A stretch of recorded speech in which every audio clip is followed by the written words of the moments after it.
Holy moly. Hey. We are live at the gun show We're live. in Castle Rock, Colorado, Douglas County. Hello, sir. Hey, you know what? This last year has been good. I mean, it's really kind of good for us anyway because we have a tool that's highly needed. Okay, it's liked by a lot of people. I sell multiple units to people. All right, and we've had a really good year, and we've got another year coming up really soon. And just the product itself, there's a lot of people who don't quite understand. They don't like it. They use it a little too rough. They push a little too hard. They cut the metal a little too hard. But Christmas is coming up, and if you've got some loved ones that hunt, hike, camp, fish, or maybe just in the kitchen, you got hunting knives, pocket knives, kitchen knives, yard and garden tools, axes, hatchets. Speaking of hatchets,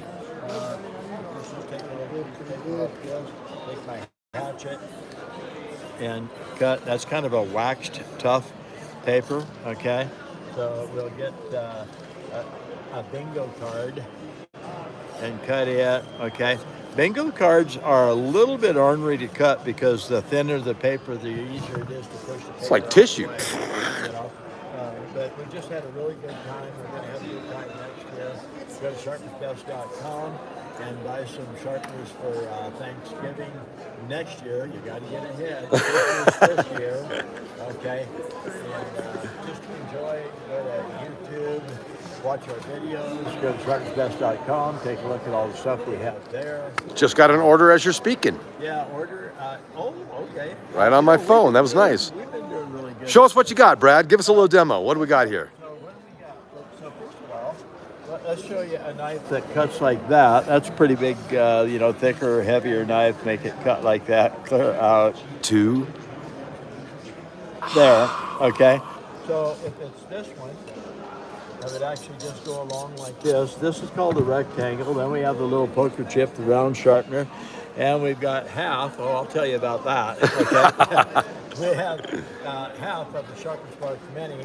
All right. Then we have the long handle like this one. And we got the floater like that one. All right. And so real quick, I got an order of these in. And I think they had actually broken the mold or something of the Sharp and Spark. So when they remade the mold, they didn't make the diameter large enough. Okay, so it's really sloppy on the threads. All right, so I took all of these off, and I might even end up throwing some of them away. I have no idea. All right, because there's lots of them. There's like 2,500 of them. Okay, so I've been finding that these little guys actually sell very well without the spark, and a lot of people, they don't need the spark, only the sharp, and that's actually really convenient to have in the pocket. That's a gun show special now. That's okay. We'll make a gun show special out of it. So we've got those for sharpeners. They sharpen scissors, they sharpen axes, hatchets, and shovels. Kitchen knife. I made a knife out of the back of a bandsaw blade, and the back of the bandsaw blade actually cuts like that. So how did I make it? I did this. I just peeled the metal off of the bandsaw blade until it was thin enough to make a knife out of it. So just like that, and we have this. Okay, and that's plenty sharp enough for a make-believe knife. Let's go over here like that. Okay, that's actually pretty sharp for a handmade. Just make it. Took 6 minutes to make a knife out of a bandsaw blade. I've been working on this one. I bought it for $10 from a kid. It's kind of cool. I don't know, it was not that sharp when I started. Okay, and you just sit around for a while and do this. Go right on around the radius. Keep turning, just like that. Set it down. Do this. Match the bevel that it was ground at, and then come over here. Without picking it up, I'll start going right on around like this. I watch the shine. And then I know that I'm on the right bevel, the right degree, and drag it back here, so right on out, and touch it light. Take a little burr, that little wire edge off the blade, and I will keep working on this. It's really thick, so it's never going to slice quite right. Well, that's, I don't think that's true. It actually does slice pretty good. We get it to Go in there like that. All right. This is Brad Buckner, sharpensbest.com. We're live at a Tanner gun We got show. 19 people with us right now. We do? Okay. Yeah. Castle Rock, Colorado. Count them. And, 1, 2, 3, 4, 5, 6, 7, 8, 9, 10. 11, 12, 13, 14. And then you made 20, 21. That's 21. Oh, now there's more. There's 22 Okay. now. This is our schedule. Right? All right. So Tanner Gun Shows. Come and find me at the Tanner Gun Shows. There's December 23rd, 24th. Walk up to me and say, I seen you at a Tanner Gun Show. Say hi to Ty, and I'll give you a round sharpener. I seen you at a Tanner Gun Show and say hi to Ty, and I'll give you a round sharpener. Pop it down at the bottom. He says the best sharpener on the market. What we got? It is the best. It is the best sharpener on the market. Now, can I compete with 6,000 grit in 2.5 hours? No. But pocket sharpening and out EDC. A shovel actually needs to be sharp to go through the sod. Pretty easy. So you take your, wet saw, and you start working on a shovel. I'll start working on a shovel with something like this, and we'll see who is sitting there 2 hours later who's out working. So here's a fun fact. See how dirty and kind of disgusting that sharpener is? Now we'll turn it over and look at the other side. The reason that's all kind of tore up and dirty like that is because my last trip to Hawaii in October, I was over there and the guy brings in a machete and said, can you sharpen this? And I said, of course I can. Well, then I looked at it, my God, it was really beat up. Well, I actually held on to it like this. And if that was the machete, then I held it like this and I pushed really hard down and forwards and pushed because I actually had cut some serious metal off that machete. And then I took it and I drug it backwards and I pushed it like that. And I actually got the machete to slice paper. It took about 45 minutes and my sharpener got chewed up a little bit, but you know what? It was worth it because I actually got the machete sharp. And that's what the whole thing's about. You know, and the guy was happy. All right, let's see if you can get him to talk to you here. Get him to ask you a question. Okay, ask me a question. You gotta type in a question really quick, and I'll give you an answer. Ready, set, go. Oh, well, someone just ordered theirs. We got that down on the bottom, so they just ordered theirs. Hey, sharpen something for us while we're waiting here. All right, let's sharpen something. Okay, if it's like this. This is how we fill time at the gun show when we. All right. If it's like this, we just go down through here, forth and back serrated. Like that. Right down through there. You can also do it like this on each individual one. Okay, it does not work in the V. If it's a bread knife, it's so simple because you just go out and back like that. And down here it goes through the round up over the point, bottom of the round up over the point. And I end up with a bread knife that goes like this. Even bent the paper. And that's why I say I use thin paper, because sometimes in a hurry, I'll bend the paper. Got a knife on you? Sharpen for free. Where's your knife? Come on. Who's got your knife? You got a knife? You got to admit that's pretty sharp for a hatchet. All right, I've been working. It only took me 45 minutes to make the hatchet sharp. So if I work on it for 45 minutes or 4 months, it's the same. For 45 minutes, it's as sharp as it's ever going to get with my system. Okay. So hatchets, axes, hoes, shovels, plane blades, thick planes like this one right here. Actually, this knife. Hey, Al. This knife. What's up, buddy? Al. Al's in line. All right. So we make our knife. That's a smooth. Look at that. That's a smooth cut. Okay. So now you might say, but I don't know how you sharpen it out. We can get it. So I'm going to do this. We have 40 people watching right now. Like that. Go right on out. Go right on around. And now, out here, I wouldn't do this. All right. I would actually set it down and back it up with the table and do this. Turn it at an angle like this and just let her slide right on down the blade, right down there off the point like that. You can come back this way. Turn it over. You don't have to pick the sharpener up. You can leave it on the blade. And out here, go ahead and go one direction, just like that. Then just start touching it lighter and lighter. Flip it every pass, polish the blade, get rid of the wire edge. There's 2 corners here. Okay, get it in the light right. So there's a corner right there. That's a 90-degree corner. That's a 90-degree corner over here. Just like that's a 90-degree corner and that's a 90-degree corner. So we'll hold still for a second. All right, now that I messed with it for a little bit, let's look and see what we have now. All right. That is so smooth. Can't even hear it. You cannot hear it. And make it, oh, I heard that. All right. That's plenty sharp. And that's a pretty thick knife.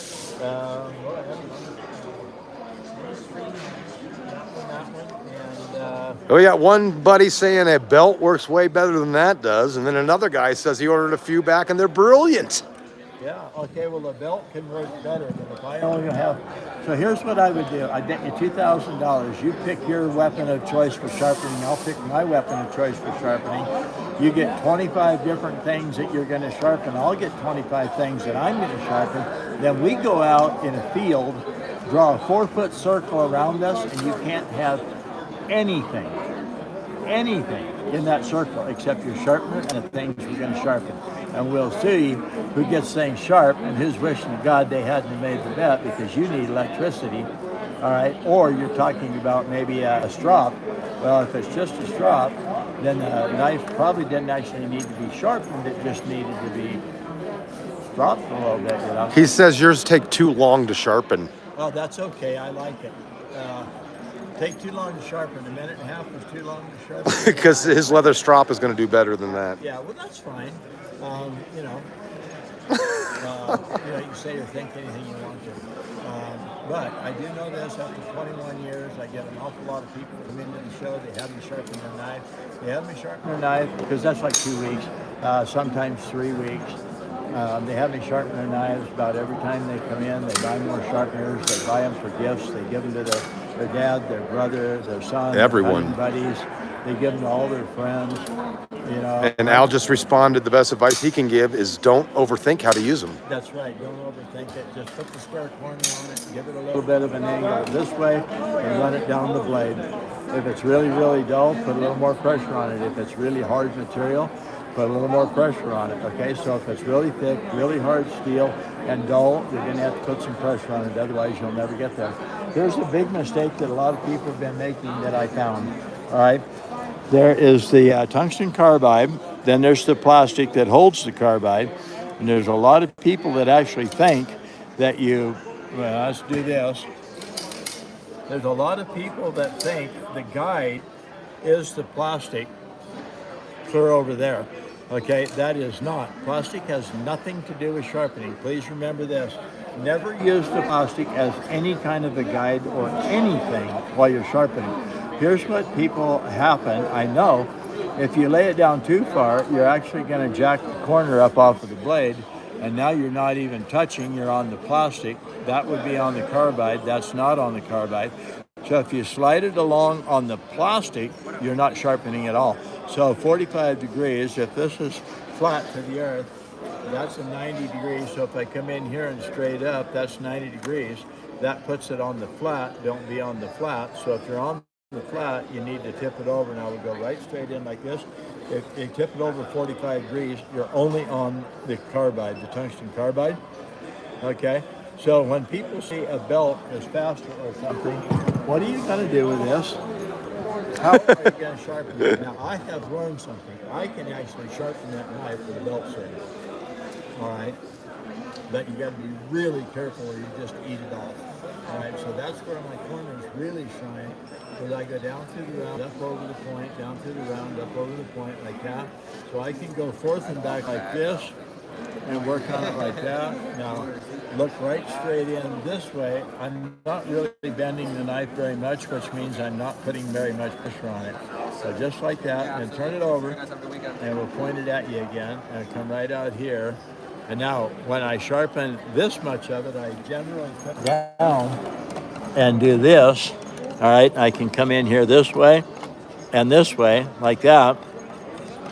Then I just lightly touch it.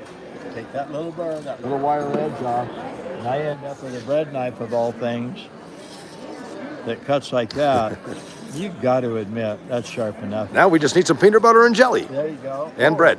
I made a couple of, they call them butter knives or bread knives or table knives, sharp, and I actually put one back in my drawer at home, and I sort of forgot. All right, and I picked it up and I seen the shine, and I thought, well, thank God I didn't get some jelly or peanut butter out and lick the knife. So I actually took and ground the cutting edge off of it and rounded it. So now I have a butter knife again with no chance of getting cut. Or if somebody else, or if I die. And I'm going to tell you, July the 1st, I actually died like 3 times. Believe it or not, I've not said anything. But when you're completely non-responsive, unconscious, not breathing, you're really close to dead. And I was there for times. And it cost me $144,000. Okay, but one of these days I'll tell you what happened. And it scared the hell out of my family, my daughters, my aunt. It was a bad thing for a while. And you know what? And then not too long from now, I'm going to tell you what really actually happens when you get caught in the airport with a loaded .32 automatic, and you get arrested, and you get handcuffed, and you get put in the rubber room. Then they make a bunch of phone calls and everything else. And now I got to go to court. But anyway, I can tell you firsthand now, as of 5 days ago, what it's like to get caught in the airport TSA on the X-ray machine with a .32 automatic that's usually in my back pocket up in the mountains while I'm working. And I put it in my travel bag, forgot all about it, got in a hurry, took off, went to the airport, got caught, got a spanking, got put on the naughty list. So anyway, just some fun things in my life that goes on. Chance had actually said the other day, I love talking to you because I don't need to go. I don't need to go to the movies anymore. Stuff happens to you, and that's right. So anyway, questions. Is there something I need to answer? Yeah, they're all bickering amongst themselves. Oh, that's okay. Who's stroping? Who's not stroping? Have you ever used cardboard to strope before? Yes, it's actually stropping. Stropping. Yeah, I use my jeans sometimes. I use tablecloth sometimes. I actually don't strop a knife hardly ever. I finish it with my sharpener by touching it lighter, flipping it back and forth.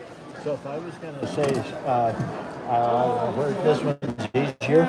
So if I was actually going to strop a blade, so when I'm sharpening, I push just hard enough to make the knife move a little bit. So that's like, I don't know, 2 ounces less probably. So just like that. Then I would turn it over and do this. So I'm going to actually put a burr on the other side of this blade deliberately. So let's hurry. And I'm touching it with the corner, the 90-degree corner on the tungsten carbide.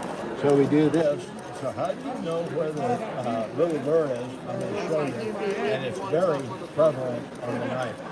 So this side just slides right off. That side will not slide off. It catches. Why? I call it a surfer's curl. If I do this on this side, I'm actually stretching the material out, cutting it thin, bending it over, all right? And so now if we do this, see, it doesn't catch. So we turn it over and use my finger this way, and it catches, okay? Just like it catches. It won't slide going that way because the burr is over here, okay? So I'm going to take it like this, and you can feel that burr. I mean, it is very prevalent, just like that. And I'm going to chase it to the other side, okay? Show you that I know what I'm talking about. I know the burr. Okay, so now I do this, it doesn't catch. When I do this, it catches. All right, so when I do this, it catches. So that means the burr surfer's curl is over this way. So now, I'm just going to do this a little, then this a little, then I'm going to flip it every pass, touch it really light, because right now I'm actually cutting the burr off of the blade, and I can cut it off because I actually tip it up a little further than I'm supposed to, but when I tip it up, I'm actually cutting the burr off. Then it's just a matter of cutting enough burr off without going down deep enough into the apex that I lose my sharp edge. Okay, so just like that. So let's see, come right like that. Okay, it catches lightly, but not very much. Catches lightly, but not very much. Okay, that's what we want. So that's just the apex of the blade sticking out there. And we end up with a knife that cuts like that. That's plenty sharp enough for a kitchen knife. All right, clear out there. So create a wire edge, chase it back and forth, cut it off. I don't have to strop. So a lot of people, when they get the curl, that little burr sticking out there, then they quit with some kind of sharpening device. They use some kind of strop because the strop won't actually cut metal off. My sharpening device, if you don't know what you're doing, you just keep cutting and cutting until you don't get rid of the burr. So that's why I actually flip the knife every pass, just like this. And I actually stop a little high instead of being down there. When I stop a little high, I'm actually cutting the burr off of the blade. So like I said, this way doesn't catch very much. That's good. This way doesn't catch very much. That's good because it's just the apex that's sharp out there. And out here, about a month ago now, is where I got fingered. So you look on our YouTube channel and you see I got paper towel up around my finger. If you look at my fingernail and everything, it was actually blood that I wiped off because it was bleeding really bad actually. And so I let it bleed a little while, took the paper towel off, changed it, put another one back on and held it. This is Brad Buckner, sharpensbest.com. I hope you've enjoyed it. Ask me questions. My number is 425-444-7505. If you want to talk decent, you got questions, you want to talk to me personally, call me at 425-444-7505 and we'll talk. If you want to see if I'm good-natured at 3 o'clock in the morning, call me at 3 o'clock in the morning. I don't shut my phone off and I'm just as good-natured then as I am right now. So, if you don't have a question or something, I'm going to sign off and talk to you later.